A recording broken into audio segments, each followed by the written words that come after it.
So I'm Yvonne Deutsch from Jerusalem, Israel.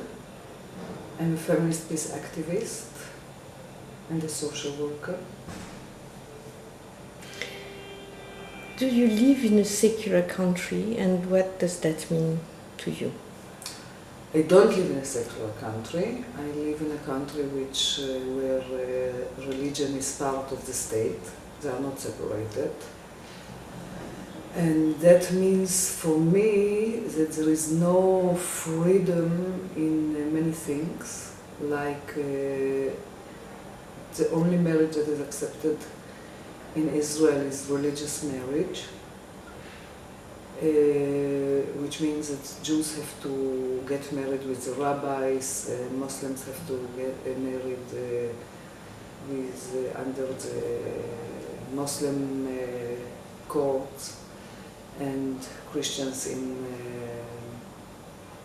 in churches. There is acceptance of other kind of civil marriage, but one has to go abroad to get married, and it is then accepted by the state. It is more meaningful on the issue of divorce, because the divorce has to be also made in religious courts. So there is a division that the divorce itself has to be in religious court. Sometimes the conditions on the issues of children, property, can be handled in regular courts, in secular courts. So if a woman wants to get a divorce, or if a couple decides to divorce, the woman has to be very careful to be first to go to the secular court to discuss the issues of children and property in the secular court, because the secular court is more open to women's rights. But if the man is the first one to go to the religious court, then it cannot be divided anymore. And the religious court is much less sensitive to women's rights, and is more demanding also what we call in Hebrew Shlom Bayit, is pressing more the woman to, I don't know if you say comply, for the peace of the family, to keep the peace of the family. Can you dissolve a contract that you entered in religious court? Can you dissolve it in a secular court? No. So you have to be married in a secular court in order to divorce in a secular court? No, you cannot marry in secular court. Marrying, you can also, if one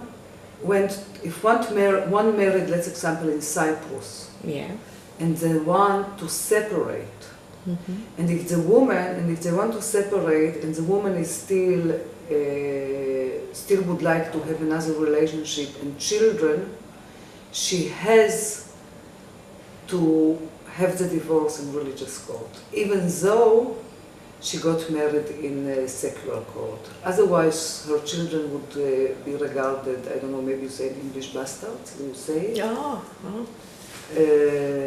So even if you get married in a secular court, you have to get the divorce in religious court, and then it might be even more difficult to get the divorce in religious court. I'm not married at all. But if I would like to separate from my partner and have a child with another man, which I cannot anymore because of age, I would need to go to religious court to do it, even though I haven't been married at all.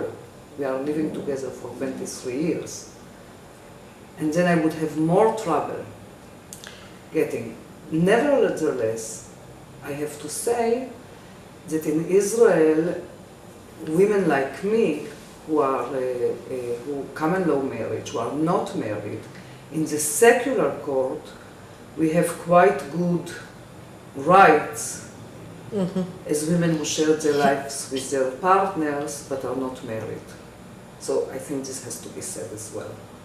And what is the status of children born of an unmarried couple? Nothing. everything is fine. No problem. No. I mean, my children have my partner's name, and no, there is no problem. It might have some problem, social prejudice in different places, but this is not something that we experience. What are the rights in divorce that are denied by religious Jewish courts? First of all, the wish to divorce. Yeah. I mean, the man has to give the man is the one who is giving the get, the divorce paper. Yeah. And then there is a phenomenon in Israel of women who are denied, who their husbands don't want to give them the divorce. And they are called agunot. I don't know how you call it in English. And then they cannot get married with anybody because they are still married. Yeah. It's exactly the same thing with many Muslim laws in many countries. Yeah, it's very similar. And it's a phenomenon. And religious feminist women are trying to advocate for the rights of those women, for changes in the religious laws, to lobby in front of rabbis. I'm not very familiar with it, but there is quite an interesting phenomena in Israel, which is religious feminism. And they are really doing very good work among religious women. And part of the work is to raise this issue of agunot. Because if you are a young woman who wants a relationship with another man and build up a new family, she's stuck. And very rarely, I think very rarely it happens that the rabbinate is forcing the divorce on the man. Usually they don't. There are some men who, even if they go to jail, they refuse to give the get. And it's a social problem of many women. So there is a movement for reform of Judaism in terms of family laws. Yeah. Yeah, there is even a new role of feminist lawyers who are not they are not lawyers. Feminist women who act as lawyers in the family court, in the religious court. It's called To'en Rabbani. And they are making the connection between the woman and between the rabbis. And this is an invention of the religious feminist women. And apart from divorce, are there other rights which are denied to women by religious courts? I think that those are the most, I think that the basic, and it's a state, it's a secular law that we have to get married in a religious court. Yeah. The main issues is marrying and divorce. We had also burial that we had to have only religious burial, but now it's changed. There are some places where we can have secular burial. But I think that the court, this is the main issue of the rabbinate. And in this non-secular state, how does it reflect on schools, programs, teaching of religion? I don't know.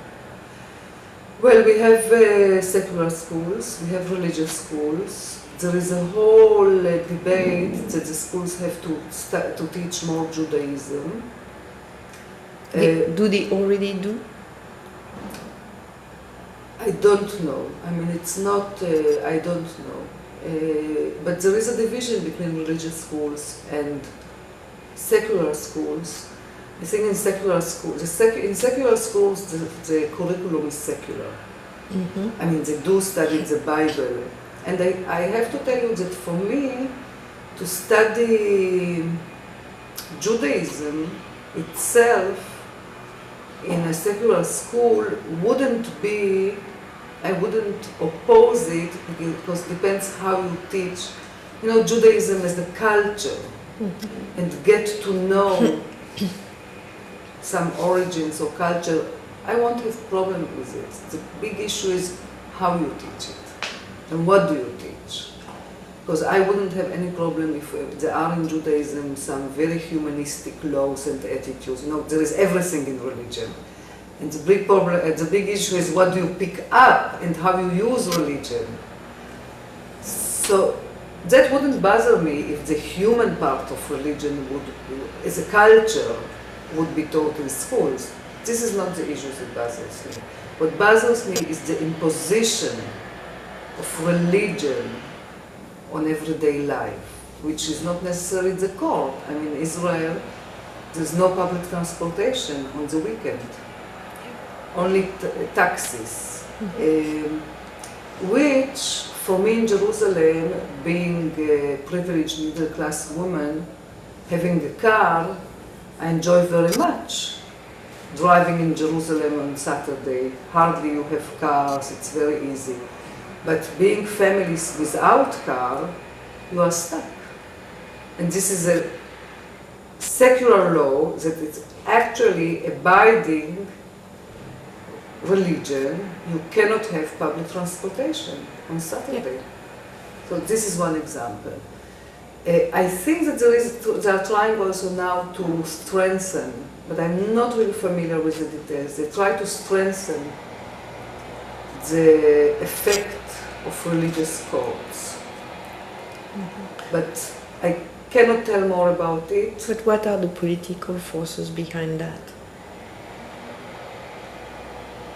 I think there is it will go together with the right wing. And in our case, living in Jerusalem, there is cooperation between Jewish, Muslim, and Christian fundamentalists. For example, we are having gay pride in Jerusalem for the last few years, and there is an uprising of all those fundamentalists against gay pride in Jerusalem, because Jerusalem is the holy city, and that dirts the holy city. And even people, you know, even people who, as if they are liberal and they support gay rights, would tell you yes, but not in Jerusalem. There was violence against the gay pride 3 years ago. 3 people were stabbed in the street during the gay pride. Last year they cancelled the parade, and we were all put in we went to an amphitheater. I felt like in a ghetto. Like in Chile, in the stadiums. Yeah. I really felt that I am put in the, you know, we were marginalized because I'm taking part in those gay prides. We were marginalized to a place where nobody sees us. So that was really a very bad feeling. And this year, there was a big campaign to give us, to march. So the place of the march was totally isolated, you know, there were no cars near the march. It was sterilized. I don't know if it's in English, but the area was sterilized. And the march was in 1 kilometer, and it was a closed area. So I used to say, this year we had a moving ghetto. We could move 1 kilometer, but it was beyond bars. Yeah. And it was for our security, because there were riots of ultra-Orthodox religious people. There were many days riots against this march. What do they do together, the 3 religious fundamentalists? Do they have common statements? Oh, definitely. I mean, they get together against the gay pride, for example. I mean, I would like them to get together to end the occupation, to create a peaceful area, you know, to enjoy the richness of so many things in Jerusalem, but you know, I'm a little bit ironic about it. The right statement. They come together because they have a common statement against a common enemy, and then they come together. And then you have Christian fundamentalism that is more invisible, and the Christian fundamentalism is supporting the right wing very much, because the fundamentalism in Israel is also connected to messianism. Messiah? No. So all those fundamentalists believe that the Messiah will come, and Jewish religious fundamentalists would like to see the third Mikdash, how you say Mikdash, the third temple. Yeah. They would like to build up again the third temple. Well, you know, the third temple is, the place of the temple is where the mosque is, Al-Aqsa mosque is. So it's very, very difficult and very dangerous. Very dangerous. And the support of Christian fundamentalism, again, I mean, it's connected with racism against Arabs. And they're supporting the right wing, who denies Palestinians rights for their own state. Yeah. So it's very fragile and very dangerous and very loaded. And when one lives in Jerusalem, you can feel fundamentalism of three religions in one city. This is a kind of an everyday experience. You feel it also in the atmosphere, you know, even if nothing happens, specific brutal things happens, the spirit is there. And Jerusalem becomes more and more religious people, which I don't have problems with religious people. As a private person, I really don't have problems with religious people, but it's the denial of secular culture. And the secular culture in Jerusalem is shrinking, and many people leave because there is no access. I mean, this is not the most important thing, but for me there are 2 cinemas in Jerusalem that I go to, that I feel,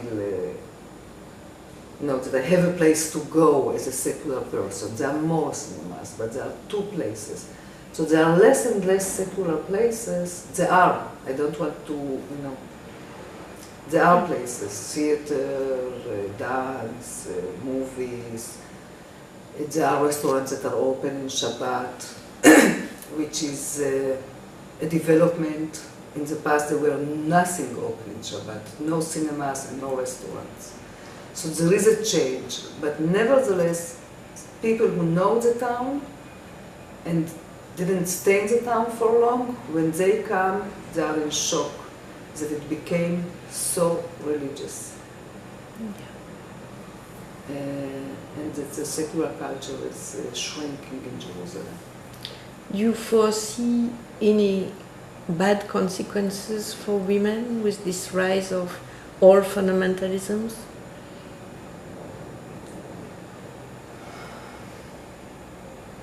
Or maybe should I say, do feminists mobilize for secularism? I don't think that no, I don't think, secularism as a theme is not an issue in feminist movement as a theme. It would be women's rights that stem from religion, that yes. Mm-hmm. But we don't have this secularism. We are not advocating for secularism.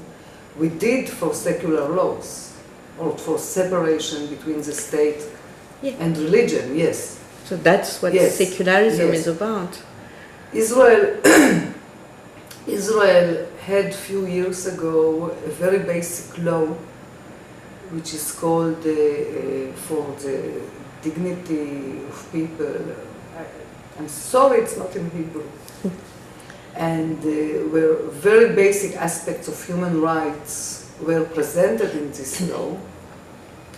And we felt, but without having a possibility to have secular marriage and divorce. And we felt that women were sold. Yeah. Women were sold in this law because the law is very beautiful in many senses, only not touching this issue. But we have to remember that the secular state gave this power to the religious parties. It's the very beginning of the creation of Israel. So it's a secular invention. You not necessarily see that there is a deterioration of the law otherwise in women's rights at the moment, but there are, problems in women's rights in Israel for a long time. But if you say that Jerusalem is more and more religious, how does it translate for women? Well, in the religious societies, women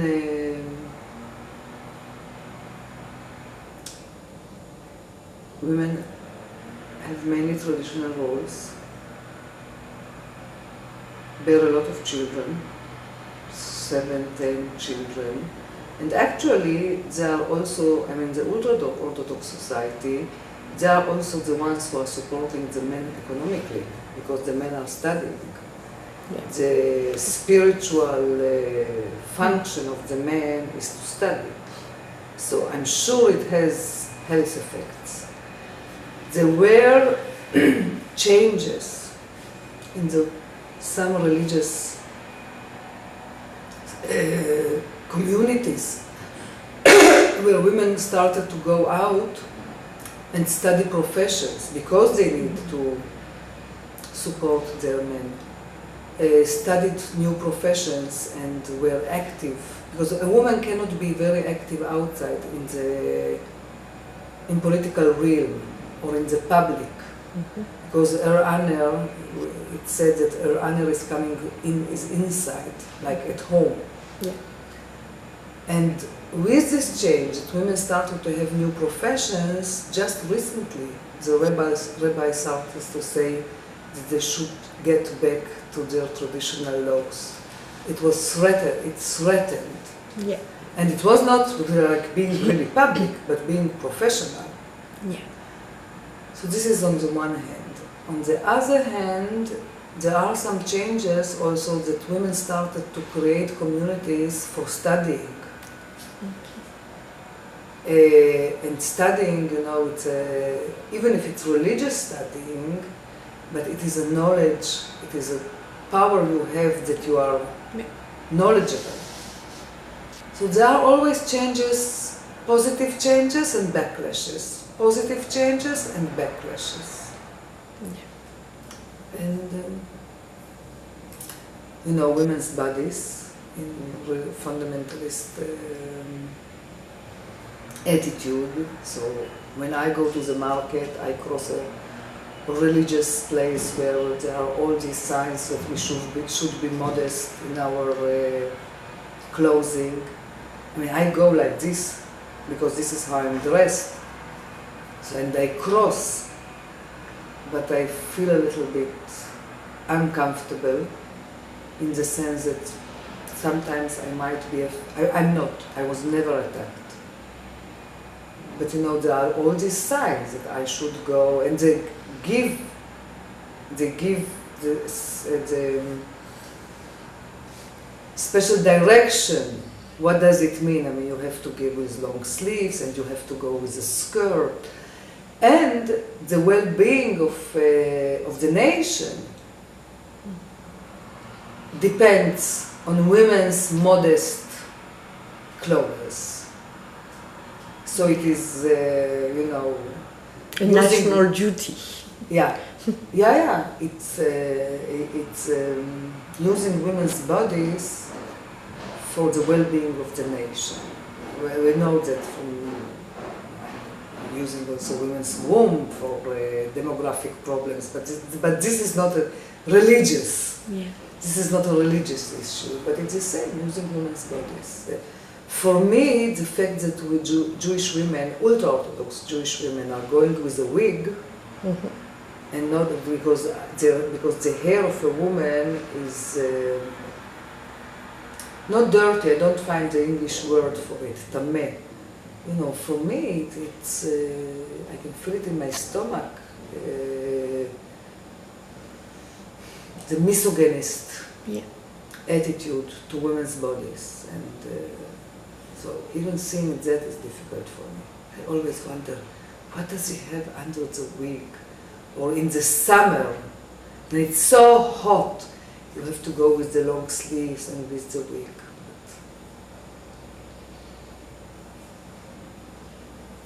Okay. Is there something that we haven't said that you would like to add? Or no, I think concerning this, yes. In our center, in Kol Haisha, we are working with ultra-Orthodox women for economic empowerment. And it's very interesting because part of us are radical feminists, part of us are liberal feminists.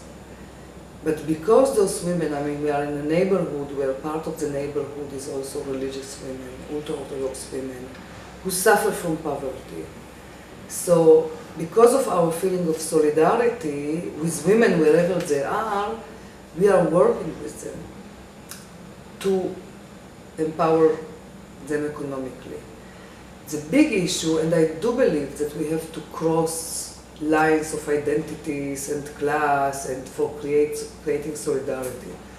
But the big issue is not only with religious women, also with other women who are right-wing women, how through this economic empowerment tool that we really women are feel very happy to go through this experience. How do we do also feminist consciousness raising through that process? And even if we succeed to do a little bit feminist consciousness raising, then we have a problem when they go back to their communities, what kind of sources they have to continue this process, to deal with this consciousness raising in everyday life. So it's a very big dilemma for feminists who are not religious, how to work with women from different identities, and yet not to leave it only in the confines of empowering women, but create any kind. And it's not easy, because sometimes women will say, I didn't come here for, I mean, we don't call it feminist consciousness raising. I didn't come here to deal with those issues. I came only for economic empowerment. But this is a big dilemma that we never really solved. How you create feminist consciousness raising through this work of be it economic empowerment or any other empowerment. But many women, for the very fact that they come to a secular organization, is something new. And it is something which is it's a very beginning, and I wonder where it will go. I don't know, because I definitely would like it to be connected to feminist consciousness raising. And what I want to say is that it's a very, I mean, we live in a very dangerous time. And I can say for myself that also in a very dangerous place. And we see what will happen in 10, 20 years. Because it's frightening. This rise of fundamentalism, it's really frightening. Is there any link with the women within the Palestinian community who also fight fundamentalism? There are links with Palestinian women from Israel, because we are citizens of the same state.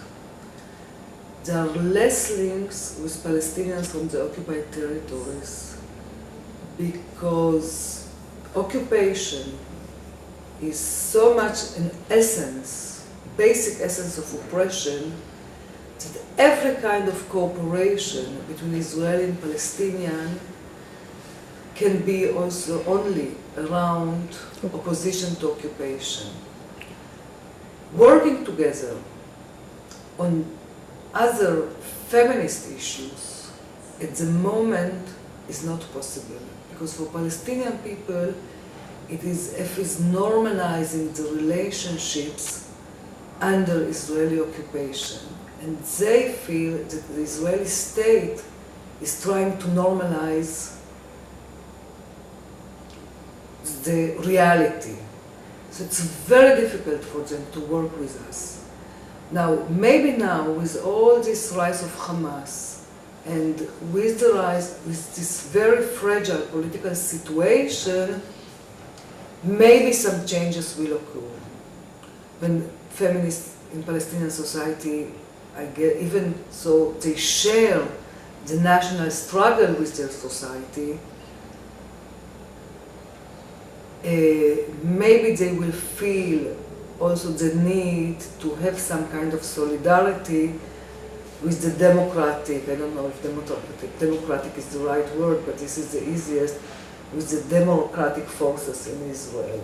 But occupation is a real barrier for this cooperation at the moment. And all our work together on incorporation is against the occupation.